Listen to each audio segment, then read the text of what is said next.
What's good, y'all? I already know where y'all at. It's your boy Star Jones, and it's a new episode of Star Views. It's about to start right now. So please, I hope you got your hookah ready, and I hope you got your cups full of whatever ready, because I got a lot to talk about, alright? Know what's going on. Star Jones, hit that subscribe button if you haven't already done so. Please and thanks, you heard?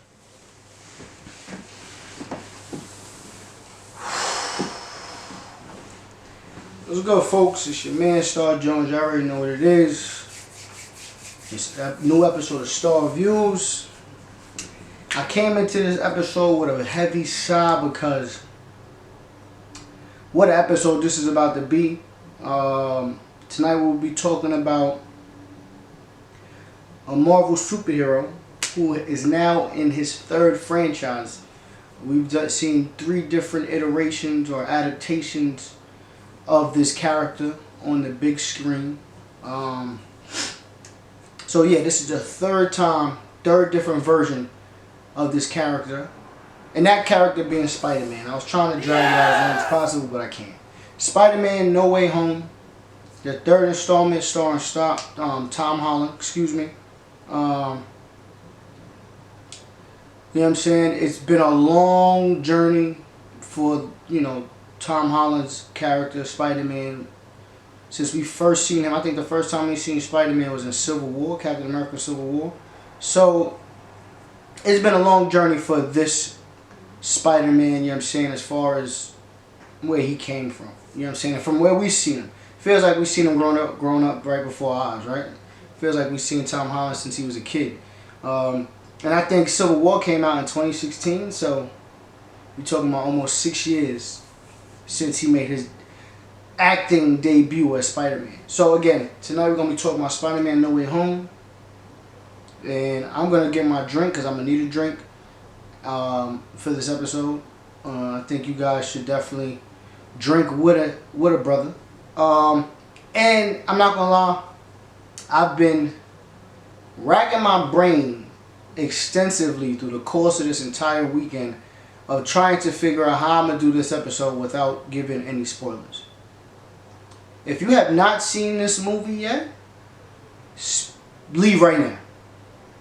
It's no way I could possibly talk about this movie without giving spoilers. I can't omit information and you guys fully understand what takes place and what transpires in this movie.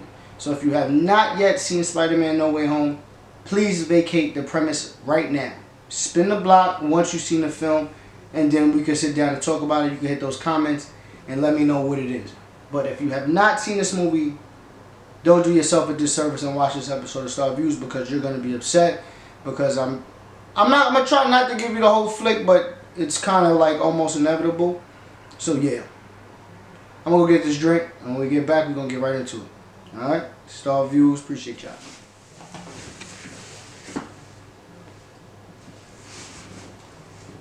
So we back. So before I actually tell you what exactly transpired in the film and how things went, let me give you a little history. So again, there's 3 films in this universe. We got Spider-Man Homecoming, which is the first standalone film with Tom Holland. We got Spider-Man Far From Home, which was the second standalone film. Then we got the third one that we're talking about tonight, No Way Home. So at the conclusion of Spider-Man Far From Home, spoiler, he had to fight Mysterio. Mysterio hijacked the Stark drones that Tony Stark gave to Peter Parker. Peter Parker was ultimately able to defeat him, and the drones, because the system was hijacked, shit went left for Mysterio, and the drones ended up killing him.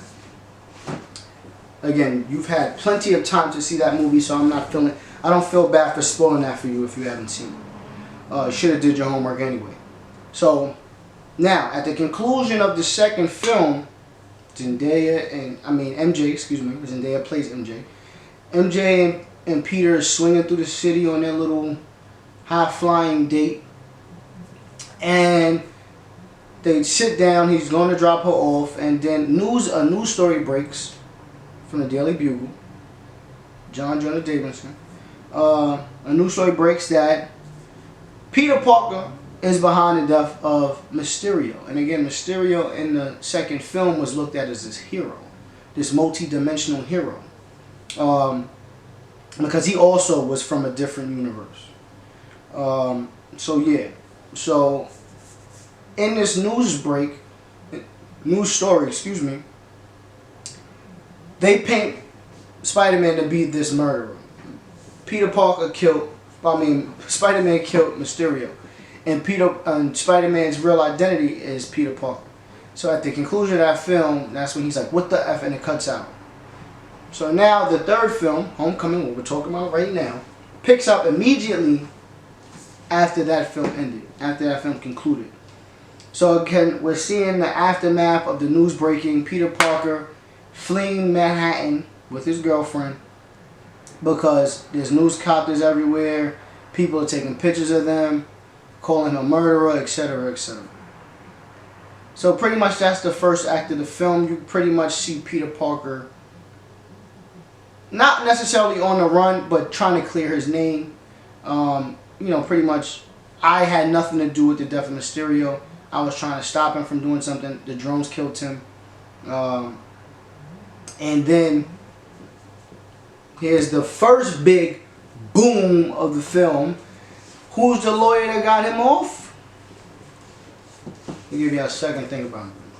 Who's a lawyer in the MCU that we all know about and love? Matt Murdock.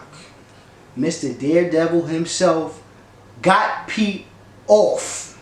Yeah, I said it. I told you if you didn't see the movie to go see it and spin back.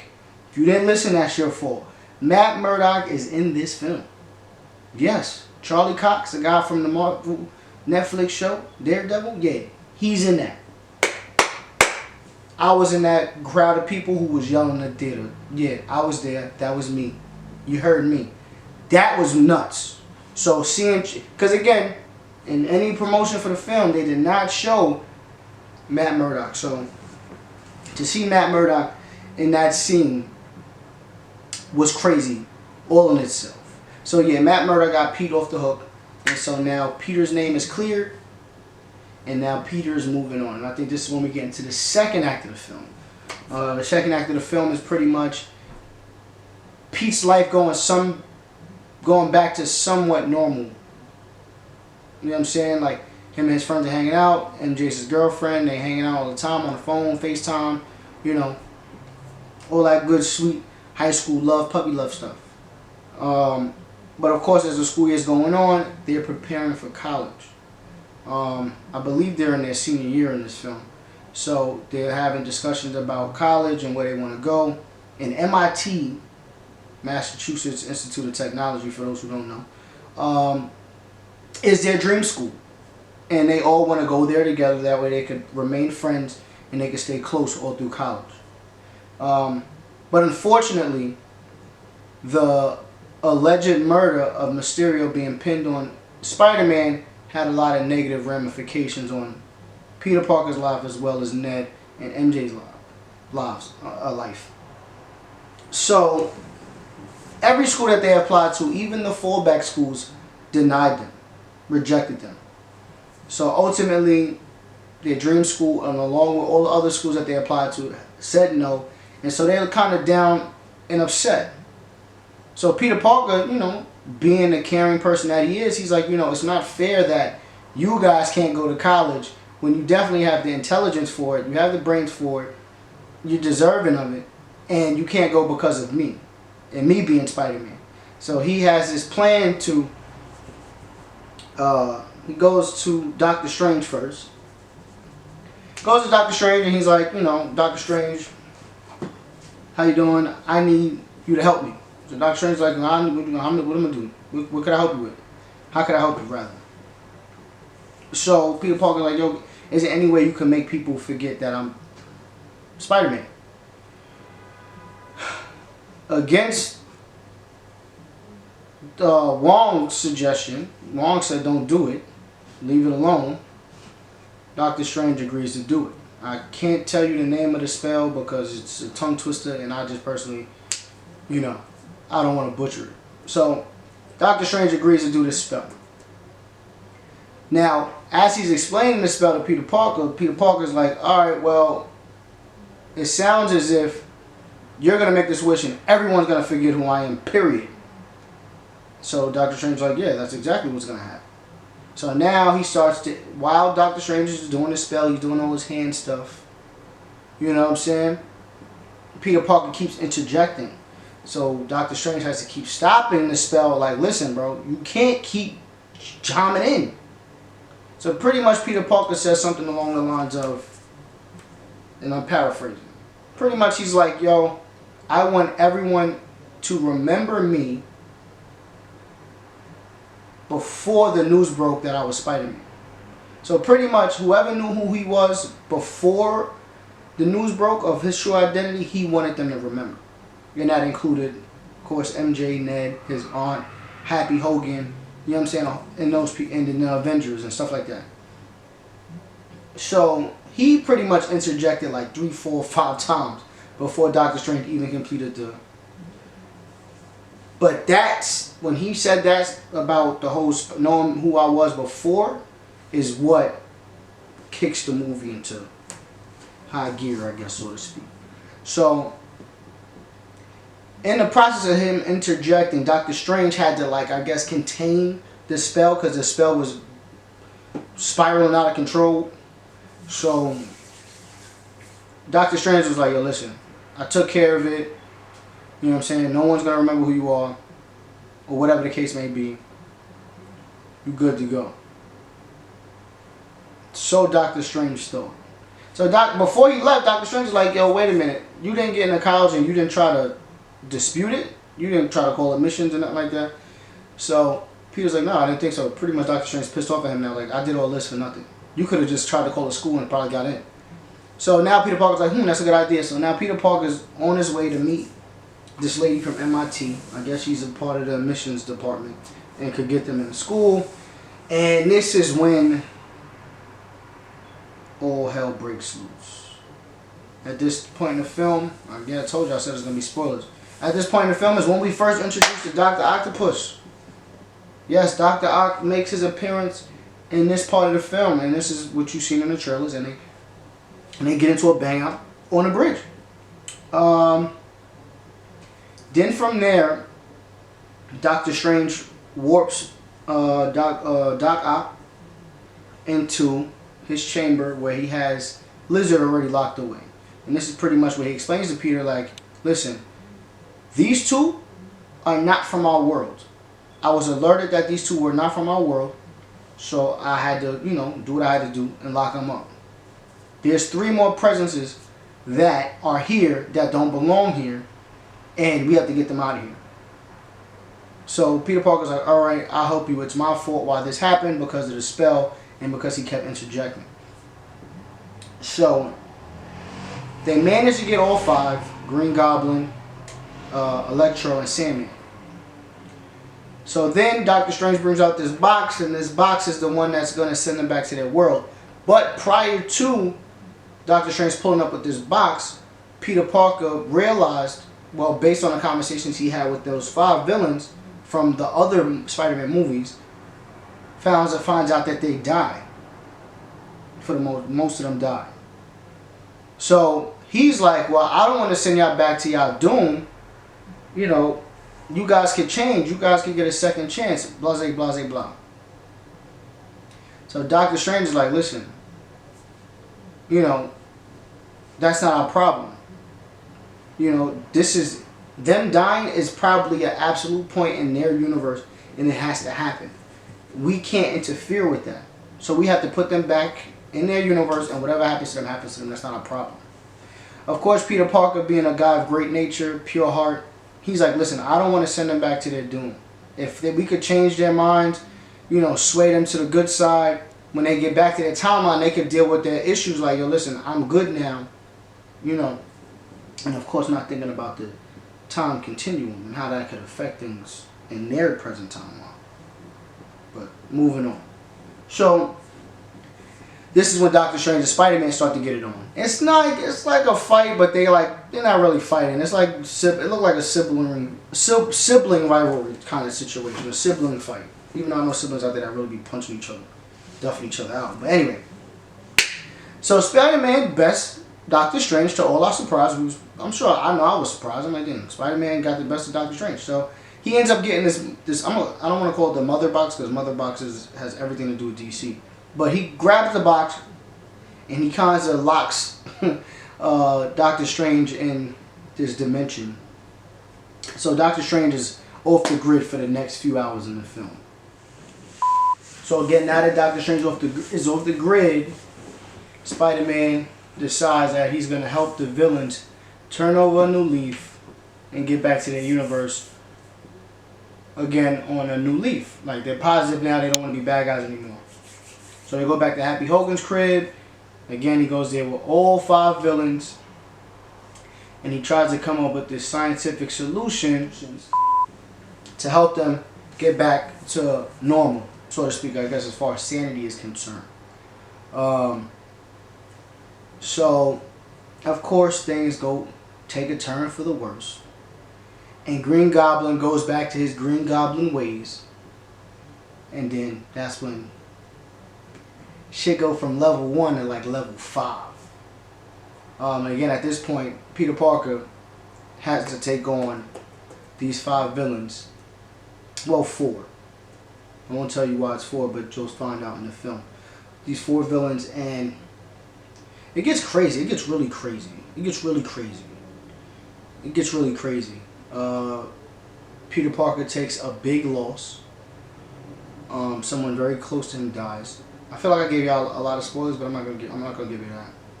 Someone very close to him dies, and now we see Peter Parker kind of in a dark place that we've never really seen this version of Spider-Man ever. So now he's off the grid. Peter Parker's off the grid. He's not here to talk to nobody. He's hurt. His body's hurt. His face is hurt. He lost somebody dear to him. He wants to be alone. He's isolated. So of course MJ and Ned are looking for him, but they can't find him. So Ned took Doctor Strange's spell ring and started, messing around with it and all that, and Ned was able to figure out how to open portals. He opened up a portal looking for Peter Parker, and who showed up? Andrew Garfield. Yep, Andrew Garfield, the Amazing Spider-Man, pulls up. Surprise number 2.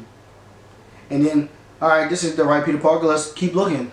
Oh, who's next? Tobey Maguire. Yeah. The original Spider-Man pulls up. And just like that, we got 3 Spider-Mans in one flick. And then boom, we get into the final act of the film, and it's pretty much all the Spider-Mans versus the villains. That is the film. I don't want to give you too much, but when I come back, I'm going to tell you how I'm going to grade this film, what the pros and cons of this film are, and whether or not you should see it. All right, so I'll be back. I'm going to refill my cup because I'm sure this is done. See you in 2 takes. So y'all already know this is my favorite part of the show. This is where I actually break down the film, pros and cons, whether or not you should see it, and ultimately what I rate it. I think it's important that I talk about the pros and cons, because anytime you're critiquing a film and you're telling somebody what you like about it versus what you don't like, I think it helps, sell your point. So I'm gonna just start with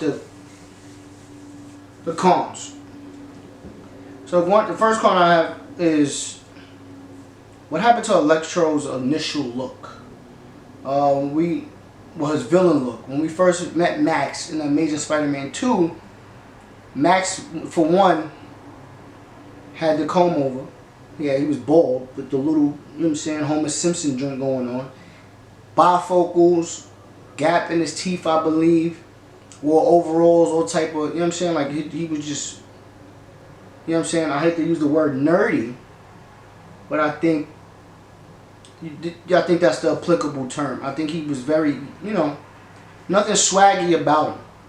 And then, there's nothing wrong, FYI, if you're a nerd. I think I'm a nerd too. I think I'm, But again, when we think of nerds, we do think about what I just described. Now, let's just be frank.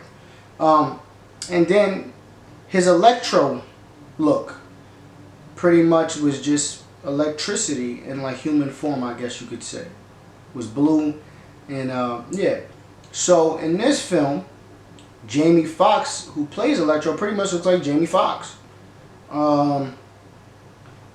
And as when he's Electro, when he's, you know, on Electro timing, being a villain, he doesn't turn blue. His electricity is actually true to the comic, which is yellow, and he's in his regular human form. There was no explanation on that. There was nothing discussed about why he looks the way he does. Lizard inquired about it and said, "Hey, Max, you don't look the same." FYI, Max, aka Electro, worked with Lizard at Oscorp in Amazing Spider-Man 2. So that's how they knew each other. So, yeah, they asked about it, but there was no clear explanation on why this happened. Second con, still has to do with Electro. When Peter Parker made his wish about, or his request to, you know, only the people that knew me as Spider-Man before the news, I want them to retain that memory. It all makes sense with a lot of villains because those villains in those other universes knew who he was. They knew Spider-Man's identity. Electro and Amazing Spider-Man didn't know that. And again, hit the comments and let me know if I'm wrong. I don't recall Electro knowing Andrew Garfield's Spider-Man. You know what I'm saying? By his true identity. I don't recall that. I recall Andrew Garfield's Spider-Man knowing who he was, who Electro was, but I don't recall Electro knowing who Peter Parker was, or who Spider-Man was. So that's another question mark for me. Again, let me know in the comments if I missed something.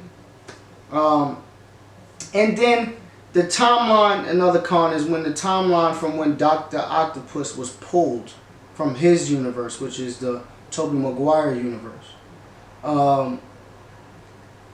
Dr. Octopus said when I was pulled from my universe, I had Tobey Maguire's Spider-Man by the neck, choking him out with one of his tentacles. So why is it when we saw Tobey Maguire's Spider-Man, he didn't look beat up, he looked pretty clean, like he looked like he was chilling. Youth pastor Spider-Man. You know what I'm saying? So you would have thought he would have pulled up to the MCU universe all scratched up, beat up, because he just left the same time as Dr. Octopus. So right there was a little inconsistency there for me. I don't really know. Maybe I also missed something. Hit the comments and let me know. Maybe I missed something. But if Doc Ock got pulled from while they were fighting, why didn't that Peter Parker get pulled from that fight at the same time? So don't know. I think that's the question mark. As far as pros are concerned, this list is long. I'm not even gonna front. I think the story was put together really well, minus the little cons I just mentioned. We really got to see Tom Holland Spider-Man grow up.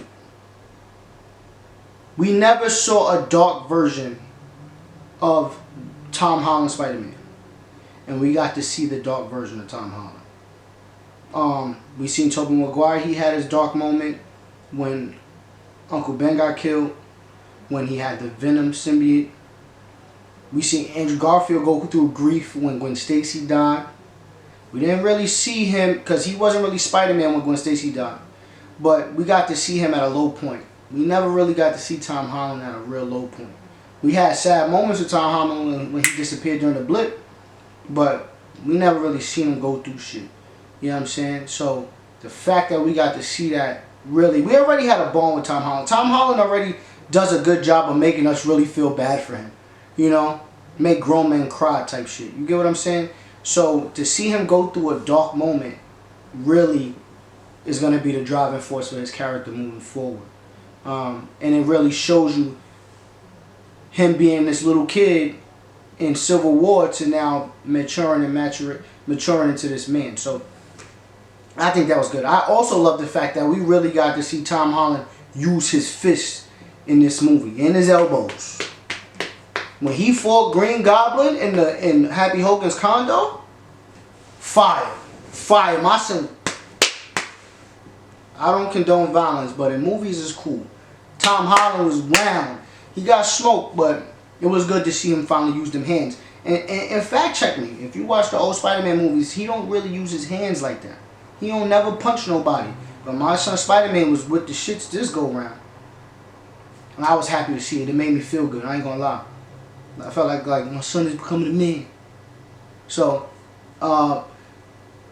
speaking of Green Goblin, Mr. Defoe himself, he knocked it out the park again, just like he did in 2000. I don't even remember. I know I was probably like 10 years old when that first one came out, but back then 12 years old or something like that. But I mean, he was in there with Tobey Maguire, killed it, did his thing, stole the show yet again.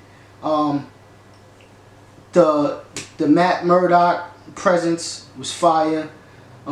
Seeing that the Spider-Mans come together was fire. The villains coming together was fire. Like, they really did their thing with this film. It's a lot of great things. And again, I think the best thing for me is seeing Tom Holland Spider-Man becoming a man. You know, the high school phase is over. You know, and how he's going to transition into this world where no one knows who he is. He's lost his best friend. He lost his girlfriend. He lost something like a mentor with Happy Hogan. Alright, you came this far, so he lost his Aunt May. And it makes sense because the other Spider-Mans lost Uncle Ben. So it was only a matter of time that Aunt May was going to bite the bullet. Because we never, and to this day, we still don't know much about Uncle Ben. Or if there even is an Uncle Ben.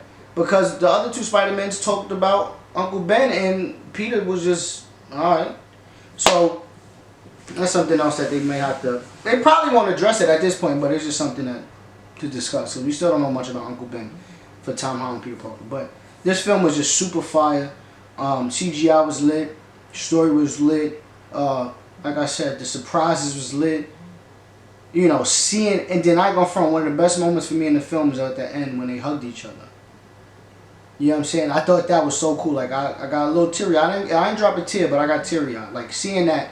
Because, again, I was a kid looking at Spider-Man back in the day, and now I'm an adult looking at Spider-Man. So it was just like another version of Spider-Man. And then seeing all of them together was just amazing to me.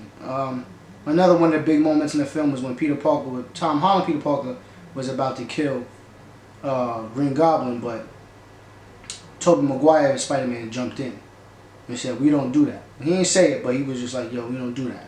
That's what his eyes said. You know, so that was a big moment in the film as well. But yeah, overall this film was lit. I'm gonna go on record and say this is the best Spider-Man movie ever. Yeah, I'm gonna go on record and say that. Best Spider-Man movie to date, period. And we've had good Spider-Man movies. The very first Spider-Man was fire. Spider-Man 2 was solid, arguably one of the best. We had Homecoming, which is one of my favorites. The original Amazing Spider-Man was good to me. We got Into the Spider-Verse with Miles Morales. That was a good one. So yeah, I think this is the best Spider-Man movie ever. And with that said, I'm gonna give this movie 9 stars. 9 stars. I would have gave it maybe like a 9.5, but because of those cons, it broke that to 9.5 to a 9. Because I think those are big question marks. But nonetheless, I think a 9 is a very solid grade. I think Marvel really redeemed themselves because Shang-Chi wasn't fire. Black Widow was super disappointing. Every time I say it, I get sad because y'all know I love Scarlett Johansson, but it just wasn't what it was supposed to be. Eternals is trash, snooze fest, but they did their thing on this. And the whole multiverse of madness is coming with Doctor Strange, and we're gonna check that out here on Star Views also. So we already know what it is, man. That's my time. The next time y'all see me is gonna be in a few days. Matrix Resurrections, the 4th installment in that franchise, is coming out in a couple days. So yeah, I appreciate your time. Again, shout out to Tom Holland, Andrew Garfield, Tobey Maguire. I appreciate y'all for doing what y'all did. Alright? And I think I speak for all the fans out there. You know what I'm saying? So till next time, I'm gonna see y'all a couple days. Y'all be good. And have a Merry Christmas, because I probably won't see y'all before then. So yeah, Merry Christmas. Y'all enjoy it. Hope y'all get everything y'all needed to get. And we out. Oh, y'all still here? Appreciate y'all for sticking around, man. But I don't got no more hookah. But what I do have is more content on my YouTube channel. So please, if you haven't done so already, hit that red button and subscribe. Hit the bell so you get notified as soon as I post anything. Alright? And if you haven't already followed me on social media, here's my information. Make sure y'all follow up. Appreciate it. Y'all still here, man. That's valid. Have a good one.